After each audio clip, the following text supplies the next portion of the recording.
حضور صلی اللہ تعالی علیہ وسلم نے فرمایا جو شخص بیماری سے فوت ہوا،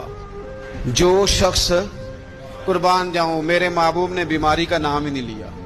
فرمایا کوئی بھی بیماری ہو، فرمایا جو آدمی بیماری سے فوت ہوا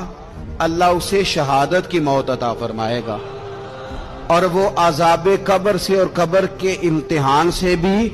محفوظ رہے گا، اور حضور فرماتے ہیں اس کو صبح اور شام جنت کے باغوں میں سے رزق دیا جائے گا۔ جو کسی بھی بیماری سے مرا، یہ لوگ بیماری سے مر رہے ہیں تو لوگوں نے اچھوت سمجھ رہے ہیں، اچھوت، یہ اچھوت نہیں ہے، اس لیے کہ لوارث نہیں، یہ خدا رسول کے ماننے والے ہیں، تم انہیں اچھوت کہہ رہے ہو اور مدینے والے رسول انہیں شہید فرما رہے ہیں۔ حضور نے فرمایا جو بیماری سے مرے شہید ہے، وہ قبر کے عذاب سے